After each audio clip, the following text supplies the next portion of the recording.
बहुत समय पहले की बात है। किसी गांव में एक ब्राह्मण और ब्राह्मणी रहते थे। ब्राह्मण ब्राह्मणी दोनों भगवान के पक्के भक्त थे। उनके घर में वैसे तो सभी सुविधाएं थी, सब कुछ था, पर उनकी कोई संतान नहीं थी और इसी कारण दोनों बड़े दुखी रहते थे। दोनों भगवान की बहुत पूजा आराधना करते थे, दान दक्षिणा भी बहुत देते थे, जितना हो सकता था सबकी मदद करते थे। लेकिन भगवान की इतनी पूजा पाठ करने के बाद भी उन्हें संतान की प्राप्ति नहीं हुई। तब एक दिन ब्राह्मण बड़े दुखी हो गए और अपनी पत्नी से कहने लगे कि निर्वंशी का मुख देखने का धर्म नहीं होता। मैं वन में तपस्या करने के लिए जाता हूँ। भगवान की पूजा करके तो बहुत देख लिया, अब भगवान की तपस्या करके देखता हूँ, शायद हमारी मनोकामना पूरी हो जाए। और ऐसा कहकर वे ब्राह्मण वन में चले गए और वहां जाकर उन्होंने कठोर तपस्या करनी आरंभ कर दी। तपस्या करते करते उन्हें सालों बीत गए, लेकिन तपस्या का भी उन्हें कोई फायदा नहीं हुआ। भगवान ने ब्राह्मण देव को दर्शन नहीं दिए। अब तो ब्राह्मण देवता बड़े ही दुखी हुए और सोचने लगे, ऐसे व्यर्थ का जीवन जीने से क्या फायदा है। निर्वंशी का तो मुख देखने का भी धर्म नहीं होता। मुझे इस अपने अभागे जीवन को अब समाप्त कर देना चाहिए। और यह सब सोचकर पेड़ की डाली पर फांसी का फंदा लगाकर मरने को तैयार हो गई। जैसे ही फांसी का फंदा गले में डालकर कूदने ही वाले थे, तभी वहां पर अमावस्या माता प्रकट हो गई और कहने लगी, हे ब्राह्मण देव, आप ये क्या कर रहे हो? आत्महत्या करना तो महापाप है।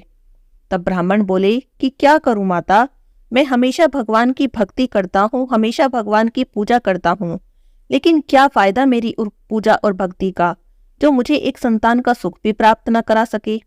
ऐसी भक्ति का मुझे क्या फायदा। मैं बिल्कुल निराश हो चुका हूँ माता, भगवान से मेरा भरोसा उठ गया है और अब मैं अपने जीवन को समाप्त कर देना चाहता हूँ। यह सब सुनकर अमावस्या माता कहने लगी कि ब्राह्मण देव, आपके 7 जन्म तक कोई संतान का सुख नहीं है, लेकिन आपने इतनी कठोर तपस्या की है, इसीलिए मैं आपको 2 कन्याओं का वरदान देती हूँ। अब आप अपने घर जाओ, आपके घर में 2 सुंदर कन्याओं का जन्म होगा। एक कन्या का नाम अमावस्या रखना और दूसरी का पूनम रख देना। अपनी पत्नी से कह देना कि अमावस्या का व्रत किया करे। अमावस्या के दिन 1 कटोरी चावल भरकर उस पर कुछ दक्षिणा और कुछ मीठा रखकर मंदिर में दिया करे और ऐसा पूरे साल तक करना है। इस तरह से ब्राह्मण देवता को वरदान देकर अमावस्या माता वहां से अंतर्ध्यान हो गई। वरदान पाकर ब्राह्मण तो बहुत खुश हुए और खुशी खुशी अपने घर आ गए। घर आकर अपनी पत्नी को सारी बात बताई। सारी बातें सुनकर ब्राह्मणी भी बहुत खुश हुई। उसने कहे अनुसार हर महीने की अमावस्या का व्रत करना शुरू कर दिया। अमावस्या के दिन विधि विधान से पूजा करती, कथा सुनती, 1 कटोरी चावल भरकर उस पर कुछ दक्षिणा रखती और कुछ मीठा रखती और मंदिर में दान करती। वरदान के अनुसार ब्राह्मण देवता के घर में 2 कन्याओं ने जन्म लिया। ब्राह्मण ने एक कन्या का नाम अमावस्या रखा और दूसरी का पूनम रख दिया। संतान पाकर तो ब्राह्मण ब्राह्मणी बहुत खुश हुए। धीरे धीरे समय बीतता रहा। दोनों कन्याएं बड़ी हो गई। ब्राह्मण देवता की बड़ी बेटी अमावस्या धार्मिक प्रवृत्ति की थी। रोज भगवान की पूजा करती और व्रत करती, पीपल की पूजा करती। लेकिन छोटी बेटी पूर्णिमा बिल्कुल भी पूजा पाठ नहीं करती थी। उसे तो जैसे भगवान में विश्वास ही नहीं था। वह तो भगवान को मानती ही नहीं थी और जहां तक हो सकता अपनी बड़ी बहन को भी रोकने का प्रयास करती। एक दिन ब्राह्मण देव ने सोचा कि हमारी कन्याएं विवाह के योग्य हो गई हैं, हमें अच्छे वर की तलाश करनी चाहिए। तब ब्राह्मण ने अपनी कन्याओं के लिए वर की तलाश शुरू कर दी। कुछ समय बाद ब्राह्मण को अपनी कन्याओं के लिए मनपसंद घर और वर मिल गया। तब ब्राह्मण ने दोनों कन्याओं का विवाह कर दिया। दोनों कन्याओं का विवाह बड़े ही धनी और सुखी परिवार में हुआ। अब तो ब्राह्मण ब्राह्मणी बहुत खुश हो गई। उनकी दोनों बेटियां ससुराल चली गई। ब्राह्मण की बड़ी बेटी अमावस्या के घर में धन दिन दुगना और रात चौगुना बढ़ने लगा। कुछ समय बाद उसे पुत्र की प्राप्ति भी हो गई। लेकिन छोटी बेटी पूर्णिमा के घर में, उसके घर में प्रवेश करते ही उस घर में जितना धन था वह भी नष्ट हो गया और वह बहुत दुखी रहने लगी। कारोबार में घाटा आने लगा। उसके दुख का तो कोई पार नहीं था। एक दिन बड़ी बहन अमावस्या को पता चला कि छोटी बहन पूनम बहुत ही दुखी है। उसके घर में जितना भी धन था वह भी नष्ट हो गया है। अब तो उनके घर में खाने पीने को भी कुछ नहीं है। तो वह बहुत सारा सामान लेकर अपनी बहन के घर गई और पूछने लगी कि क्या बात है। तुम्हारे ससुराल वाले तो अच्छे खासे धनी थे, फिर ये सब क्या हो गया? तब पूनम कहने लगी, बहन मुझे तो कुछ भी नहीं पता, लेकिन जब से मैं यहाँ आई हूँ हमारे कारोबार में घाटा ही घाटा हो रहा है, सारा धन नष्ट हो गया। और ऐसा कहकर वह जोर जोर से रोने लगी। तब उसकी बड़ी बहन अमावस्या ने कहा कि कोई बात नहीं, अब तुम चिंता मत करो, सब कुछ ठीक हो जाएगा। तुम अमावस्या का व्रत करना शुरू कर दो। अमावस्या के रोज पूजा किया करो, कथा किया करो और पीपल की पूजा किया करो। इससे तुम्हारे घर में धन समृद्धि का वास होगा, अन्न धन के भंडारे भर जाएंगे। और यह सब तुम्हें पूरे 1 साल तक करना है। 1 साल तक अमावस्या का व्रत करना और 1 कटोरी चावल भरकर उस पर कुछ दक्षिणा और कुछ मीठा रखकर मंदिर में दान करना। और इस तरह उसने पूनम को कथा की और व्रत की सारी विधि बता दी। यह सोचकर पूनम बड़ी खुश हुई कि शायद इस व्रत को करने से मेरे दिन सुधर जाएंगे। तब पूनम ने हर अमावस्या को अपनी बहन के कहे अनुसार व्रत करना शुरू कर दिया। व्रत करती, पूजा करती, 1 कटोरी चावल भरकर दान करती। थोड़े ही दिनों में उसके घर में धन का आगमन शुरू हो गया। उसके घर में पहले के जैसी सुख समृद्धि और धन धान्य के भंडारे भर गए। कुछ दिनों के बाद उसे एक सुंदर पुत्र की भी प्राप्ति हुई। अमावस्या का व्रत करने से, अमावस्या माता की कृपा से वह सुखी और संपन्न हो गई। जो कोई भी अमावस्या का व्रत विधि से करता है उसको सुख समृद्धि मिलती है, उसकी सभी मनोकामनाएं पूरी होती है, उसके घर में अन्न धन के भंडारे भर जाते हैं। बोलिए अमावस्या माता की जय हो। किसी गांव में एक साहूकार रहता था। साहूकार का एक बेटा था, एक बेटी थी। साहूकार के बेटे का विवाह हो चुका था, घर में बहू आ गई थी। जिस गांव में साहूकार रहता था उस गांव में एक जोगी भिक्षा लेने आते थे। जब साहूकार की बहू भिक्षा देने जाती तो जोगी भिक्षा ले लेते, लेकिन जब भी साहूकार की बेटी भिक्षा देने जाती तो जोगी भिक्षा नहीं लेते और कहते, बेटी सुहागन तो है पर इसके भाग्य में दुख लिखा हुआ है। यह सुनकर तो साहूकार की बेटी दुबली पतली होने लगी। तो उसकी माँ ने पूछा कि तुम सूखती जा रही हो, क्या कारण है? तब उसने अपनी माँ को जोगी वाली सारी बात बता दी। दूसरे दिन उसकी माँ छिपकर देखने लगी कि बेटी ने जो कहा था वह सही है या नहीं। तब देखा तो जोगी ने भिक्षा नहीं ली। तो जोगी से उसकी माँ पूछने लगी कि आप मेरी बेटी से भिक्षा क्यों नहीं लेते और ऐसा क्यों कहते हो? तब जोगी बोला कि इसका भाग्य ऐसा ही है। तो माँ कहने लगी, इसका कोई उपाय तो होगा। तो जोगी ने कहा कि 7 समुद्रों पार सोमा नाम की एक स्त्री रहती है, वह अमावस्या का व्रत करती है। वह अपने व्रत का फल तुम्हारी बेटी को देगी, तभी इसका दुख दूर हो जाएगा। तब उसकी माँ ने सोमा नाम की स्त्री की तलाश शुरू कर दी। वह सोमा की तलाश में अपने घर से जल्दी जल्दी निकल पड़ी। रास्ते में एक पीपल का पेड़ था। वह थक भी गई थी तो उसके नीचे बैठकर विश्राम करने लगी। उस पीपल के पेड़ पर गरुड़ पक्षी का घोंसला था जिसमें उनके बच्चे थे। तभी उसने देखा कि एक सांप गरुड़ पक्षी के घोंसले की तरफ जा रहा है, तो सोचने लगी कि सांप तो गरुड़ पक्षी के बच्चों को खा जाएगा। तब उसने लपककर सांप को मार दिया और इससे वहां पर खून खून हो गया। तो इतने में जब गरुड़ पक्षी का जोड़ा वहां पर लौट कर आया और उसने खून देखा तो सोचा कि इसने हमारे बच्चों को मार दिया है और उसे चोंच से मारने लगा। तब वो बोली कि मैंने आपके बच्चों को नहीं मारा, बल्कि मैंने तो आपके बच्चों को बचाया है। ये देखिए, यहाँ पर सांप मरा पड़ा है। इतना सुनकर गरुड़ पक्षी का जोड़ा प्रसन्न हो गया और कहने लगा, तुमने हमारे बच्चों की जान बचाई है, हम तुमसे प्रसन्न हैं, तुम्हें जो मांगना हो हमसे मांग लो। तब वो बोली कि मुझे 7 समुद्रों पार सोमा धोबिन के घर पहुंचा दो। तब गरुड़ पक्षी ने उसकी माँ को 7 समुद्रों पार सोमा धोबिन के घर पहुंचा दिया। सोमा के 7 बेटे थे, 7 बहुएं थी, लेकिन वे सारी की सारी काम करने के लिए बहुत लड़ती थी। सोमा को प्रसन्न करने के लिए सोमा के सोते समय उसकी माँ सारा काम करने लगी। सारा काम करती, सुबह उठते ही छिप जाती। जब सुबह उठते सब लोग तो सोचते ये सारा काम किसने किया है। इसी तरह से कई दिन निकल गए। तब सोमा धोबिन सोचने लगी कि मेरी कौन सी बहू सबसे ज्यादा काम करती है, मुझे पता करना चाहिए। मेरी तो बहुएं आपस में बहुत काम करते हुए लड़ती हैं, किसके अंदर इतनी बुद्धि आ गई कि सारा काम कर देती है। तो एक दिन वो चुपचाप आंखें बंद करके लेट गई जैसे सो रही हो। तब उसने देखा कि मुंह अंधेरे एक औरत आई और सारे काम करके चुपचाप जाने लगी। तब सोमा ने उसे रोक लिया और पूछने लगी, तुम हमारे घर के सारे काम क्यों करती हो? तब उस लड़की की माँ ने कहा कि मेरे लड़की के भाग्य में दुर्भाग्य लिखा है, और ऐसा कहकर उसने जोगी वाली पूरी बात बता दी और विनती करने लगी कि आप अपनी अमावस्या व्रत का पुण्य मेरी बेटी को देंगी तो उसका दुर्भाग्य दूर हो जाएगा। उसकी सारी बातें सुनकर सोमा धोबिन तैयार हो जाती है। कहती है, तुम अपने घर जाओ, बेटी के ब्याह की तैयारी करो, मैं ब्याह के दिन तुम्हारे घर पर आऊंगी। अब तो वह खुशी खुशी अपने घर आ जाती है और बड़ी खुशी के साथ अपनी बेटी के विवाह की तैयारी करती है। जिस समय दूल्हा दुल्हन फेरे में बैठे होते हैं, उसी समय पर सोमा धोबिन वहां पर आ जाती है। एक मिट्टी की हांडी में कच्चा दूध भरकर रखती है और कच्चा सूत लेकर वहीं पर बैठ जाती है। थोड़ी ही देर में एक सांप आता है और वर को डसने लगता है। सांप के डसने से वर की मृत्यु हो जाती है। तब सोमा धोबिन सांप को दूध पीने को देती है और फंदा डालकर सांप को पकड़ लेती है और उसे हांडी में बंद कर देती है। वर की मृत्यु से सब दुखी हो जाते हैं। तब सोमा वर के ऊपर सुहाग के छींटे डालती है और कहती है, आज तक मैंने जितने भी अमावस्या के व्रत किए हैं उसके सारे पुण्य इस लड़के को मिल जाएं और यह जीवित हो जाए, और इसके बाद के व्रत का फल मेरे पति को मिले। तब सब लोग देखते हैं कि सोमा के ऐसे कहते ही वह वर उठकर बैठ जाता है। तब सोमा लड़की को और उसके पति को आशीर्वाद देती है और अपने घर जाने लगती है। लड़की की माँ उसे कहती है कि मैं आपको क्या उपहार दूं? तब वह कहती है कि मुझे कुछ भी नहीं चाहिए, बस एक मिट्टी की हांडी दे दो। उस दिन अमावस्या थी। रास्ते में सोमा धोबिन पीपल के पेड़ के पास जाती है।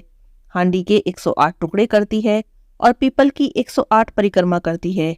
फिर बाद में उन टुकड़ों को पीपल के पास मिट्टी में दबा देती है। जब वह घर पहुंचती है तो देखती है उसके पति की मृत्यु हो चुकी है और उसके पति के शरीर को तेल में डुबाकर रखा है।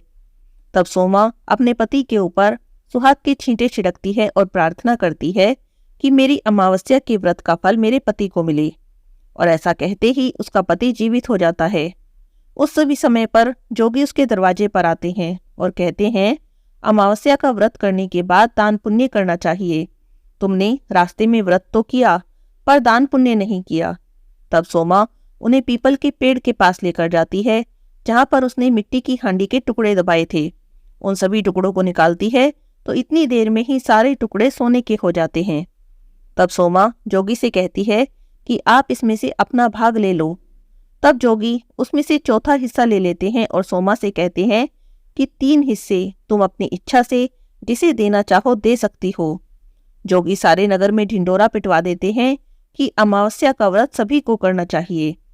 हे अमावस्या माता, जैसे सोमा ने उस लड़की को वर दिया, सुहाग दिया, उसका सुहाग जी उठा, सोमा धोबिन का पति जी उठा, वैसे ही अमावस्या का व्रत करने वाले सभी को अमर सुहाग देना। हे अमावस्या माता, सभी पर अपनी कृपा करना, सभी की मनोकामनाएं पूरी करना। बोलिए अमावस्या माता की जय हो, शंकर भगवान की जय हो, पार्वती माता की जय हो। किसी गांव में एक ब्राह्मण ब्राह्मणी रहते थे। ब्राह्मण का पीपल की सेवा का नियम था। ब्राह्मण देवता रोज पीपल देवता की पूजा करते, जल से सींचते और परिक्रमा करते, दिया जलाते और उसी के बाद कुछ भी अन्न जल ग्रहण करते। बिना पीपल की पूजा किए तो पानी की एक बूंद भी ग्रहण नहीं करते थे। इस तरह से पीपल देवता की पूजा करते करते ब्राह्मण को पूरा जीवन बीत गया। एक दिन पीपल देवता ने सोचा कि ब्राह्मण ने सारा जीवन मेरी सेवा की है, मेरी पूजा की है, मुझे इसे कुछ तो देना चाहिए। जब अगले दिन ब्राह्मण पीपल की पूजा करने के लिए आए, तब पीपल सींचकर परिक्रमा कर रहे थे तो पीपल में से आवाज आई, तू मांग मैं देऊं, तू मांग मैं देऊं। ब्राह्मण ने आवाज सुनी तो चारों ओर देखने लगे कि आवाज कहाँ से आ रही है, पर उन्हें तो आसपास कोई भी दिखाई नहीं दिया। अब ब्राह्मण आश्चर्य में पड़ गए। इसके बाद तो रोज ऐसा ही होने लगा। जब भी ब्राह्मण देवता पीपल की पूजा करने जाते, रोज पीपल में से आवाज आती कि तू मांग मैं देऊं। यह सब देखकर ब्राह्मण घबराने लगे, क्योंकि उन्होंने सुन रखा था कि पीपल के पेड़ पर तो भूतों का वास होता है। तब उन्होंने सोचा कि कहीं ये आवाज किसी भूत प्रेत की तो नहीं। ब्राह्मण देवता घबराकर अपने घर आ जाते और घर आ जाकर भोजन भी नहीं करते। ऐसा कुछ दिन तक हुआ तो ब्राह्मणी ने देखा तो पूछने लगी कि ब्राह्मण देवता किस चिंता में बैठे हो, क्या बात है। तब ब्राह्मण ने सारी बात बताई। तो ब्राह्मणी बोली, अरे आप तो बहुत ही भोले हैं। पीपल के पेड़ पर भूत प्रेतों का वास नहीं होता, बल्कि पीपल के पेड़ में तो ब्रह्मा, विष्णु और महेश का वास होता है, पितरों का वास होता है, लक्ष्मी जी का वास होता है। हो सकता है यह आवाज भगवान की हो। भगवान आपकी भक्ति से प्रसन्न हुए हों और आपको वर देना चाहते हों। तब ब्राह्मण देवता जब अगले दिन पीपल सींचने गए तो फिर से आवाज आई कि तू मांग, मैं दूं। तो ब्राह्मण देवता ने पूछा कि आप कौन हैं और मुझे क्या देना चाहते हैं। तब पीपल में से आवाज आई कि मैं पीपल देवता हूँ, तेरी पूजा से, तेरी भक्ति से बहुत प्रसन्न हूँ और तुझे कुछ देना चाहता हूँ, तू मांग ले। ब्राह्मण देवता बोले कि मुझे तो कुछ भी मांगना नहीं आता, मुझे नहीं पता कि क्या मांगना चाहिए। तब पीपल में से आवाज आई कि तुम अपनी पत्नी से पूछ लेना। ब्राह्मण घर आ गए। ब्राह्मणी कहने लगी, ब्राह्मणी से बोले कि तुम तो सही कहती थी, वह आवाज तो भगवान की सी थी, वे मुझे कुछ देना चाहते हैं, पर मुझे नहीं पता कि क्या मांगूं। तो ब्राह्मणी बोली कि आप पीपल देवता से कहना कि मुझे 9 करोड़ की माया दे, 16 साल की काया दे, बेटा दे, पोता दे, पूरा परिवार दे, सारे सुख दे। तब ब्राह्मण देवता ने अपनी पत्नी की बात मानी और अगले दिन जब पीपल की पूजा करने गए और रोज की तरह से आवाज आई, तब ब्राह्मण ने वही बात कह दी जो ब्राह्मणी ने कही थी। ब्राह्मण ने पीपल देवता से कहा कि मुझे 9 करोड़ की माया दो, 16 साल की काया दो, बेटा दो, पोता दो, पूरा परिवार दो और सारा सुख दो। पीपल देवता सोचने लगे कि ब्राह्मण देखने में सीधा साधा था, कहता था मांगना नहीं आता है, पर सारी ही चीजें मांग ली। फिर बोले, कोई बात नहीं, तूने जो जो मांगा है सब तुझे देता हूँ। अब ब्राह्मण थोड़ी देर पर वहां पर खड़े रहे, लेकिन जब उनके हाथ में कुछ भी नहीं आया तो निराश होकर वापस आने लगे। मन ही मन सोचने लगे कि पीपल देवता कहते तो थे कि तुझे सब देता हूँ, दिया तो कुछ भी नहीं। इसी तरह अपने विचारों में मग्न चले आ रहे थे और अपनी कुटिया से आगे निकल गए। उन्होंने तो ध्यान भी नहीं दिया कि उनकी कुटिया की जगह अब एक आलीशान महल खड़ा था। जब अपने घर से आगे निकल गए तब पीछे से ब्राह्मणी ने आवाज लगाई कि कहाँ जा रहे हो ब्राह्मण देव। ब्राह्मण ने पीछे मुड़कर देखा तो एक सजी धजी औरत खड़ी थी, रेशम जरी की साड़ी पहन रखी थी, बहुत सारे गहने पहन रखे थे। ब्राह्मण देवता तो इस भेष में अपनी पत्नी को पहचान ही ना सके। तो ब्राह्मणी ने दोबारा आवाज लगाई, कहने लगी कि कहाँ जा रहे हो, अपने घर में क्यों नहीं आते। तब ब्राह्मण बोले कि तुम्हारा भेष कैसे बदल गया, ये इतने सारे गहने, इतने सुंदर कपड़े। तब ब्राह्मणी बोली कि पीपल देवता का आशीर्वाद है, पीपल देवता ने आपकी मनोकामना पूरी कर दी, आपने जो भी मांगा था सब दे दिया। तब ब्राह्मण देवता पूछने लगे कि लेकिन हमारी कुटिया कहाँ गई और ये महल किसका है। तो ब्राह्मणी बोली, आप अंदर तो चलो, सब पता चल जाएगा। ब्राह्मण देवता अंदर गए तो देखते क्या है, बहुत बड़ा परिवार हो रहा है, बेटे, पोते, नाती, धोते सब घूम रहे हैं। तो ब्राह्मणी बोली कि जैसे आपने मांगा था पीपल देवता ने हमें सब दे दिया, देखिए ये सारा परिवार हमारा ही है। अब तो ब्राह्मण देवता बहुत ही खुश हो गए और उन्होंने मन ही मन पीपल देवता को बहुत धन्यवाद किया। हे पीपल देवता, जैसे आपने ब्राह्मण की मनोकामना पूरी की, वैसे ही आपकी पूजा करने वाले, कथा पढ़ने वाले, कथा सुनने वाले सबकी मनोकामना पूरी करना। बोलिए पीपल महाराज की जय हो। एक तपसी था और एक लपसी था। तपसी तो भगवान की तपस्या करता और लपसी रोज 1.25 सेर की लापसी बनाता, भोग लगाता, घंटी बजाता और जीम लेता। एक दिन दोनों में झगड़ा हो गया। तपसी बोला कि मैं बड़ा हूँ, लपसी कहने लगा कि नहीं मैं बड़ा हूँ। तपसी बोला कि मैं रोज भगवान की तपस्या करता हूँ, इसीलिए मैं ही बड़ा हूँ। लपसी बोला कि मैं रोज भगवान को 1.25 सेर की लापसी का भोग लगाता हूँ, इसीलिए मैं बड़ा हूँ। दोनों आपस में झगड़ रहे थे। नारद जी वहां से गुजरे तो दोनों को झगड़ते देखा। पूछने लगे कि क्यों झगड़ रहे हो। तब दोनों ने अपनी अपनी बात कह दी। नारद जी बोले कि तुम लोग आपस में झगड़ा मत करो, तुम में से कौन बड़ा है इस बात का फैसला मैं कर दूंगा। अगले दिन सुबह सुबह तपसी और लपसी दोनों नहा कर आ रहे थे। नारद जी ने दोनों के रास्ते में 1.25 करोड़ की अंगूठी रख दी। तपसी ने अंगूठी देखी तो उसने तुरंत उठा ली। इतनी कीमती अंगूठी देखकर उसके मन में लालच आ गया। सोचने लगा कि बड़ी कीमती अंगूठी है, इसे बेचूंगा, बहुत सारे पैसे मिलेंगे, उन पैसों से एक बहुत बड़ा यज्ञ करूंगा और अपने आप को बड़ा साबित कर दूंगा। उधर लपसी ने अंगूठी देखी तो सोचने लगा, अरे किसी की कीमती अंगूठी गिर गई है, लेकिन उसने अंगूठी को हाथ तक नहीं लगाया। सोचने लगा कि कहीं मैंने उठा ली तो चोर डाकू मेरे पीछे पड़ जाएंगे, कहीं मुझे मार दिया तो। वो तो रोज की तरह सवा सेर की लापसी बनाई, भगवान को भोग लगाया, घंटी बजाई और जीभ लिया। थोड़ी देर में नारद जी वहां पर आए। दोनों कहने लगे कि बताओ नारद जी, हम दोनों में से कौन बड़ा है। तो नारद जी बोले कि दोनों खड़े हो जाओ। दोनों खड़े हो गए। जैसे ही दोनों खड़े हुए, तपसी के पैर के नीचे से अंगूठी निकली जो उसने तपस्या करते टाइम अपने पैर के नीचे छुपा ली थी। तो नारद जी तपसी से बोले कि इतनी तपस्या कर ली तूने, पर तेरे मन का लालच अभी तक नहीं गया। जा, अब तुझे तेरी तपस्या का भी कोई फल नहीं मिलेगा। इतना सुनना था कि तपसी तो जोर जोर से रोने लगा। रोते रोते नारद जी के पैरों में गिर गया।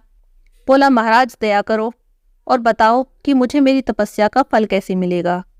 तब नारद जी बोले कि जो अपने घर में गाय कुत्ते की रोटी नहीं बनाएगा तो उसकी तपस्या का फल तुझे मिल जाएगा। दीवा जलाकर हाथ नहीं जोड़ेगा, ब्राह्मण को भोजन कराकर दक्षिणा नहीं देगा, तब उसकी तपस्या का फल तुझे मिल जाएगा। साड़ी देकर भेंट नहीं देगा तो उसकी तपस्या का फल तुझे मिल जाएगा। जो सारी कहानी कहकर तेरी कहानी नहीं कहेगा, तब उसके सारे पुण्य सारे फल तुझे मिल जाएंगे। बस तभी से सभी कथा कहानी के साथ तपसी लपसी की कहानी जरूर सुननी चाहिए, नहीं तो किसी भी कथा कहानी का फल नहीं मिलता।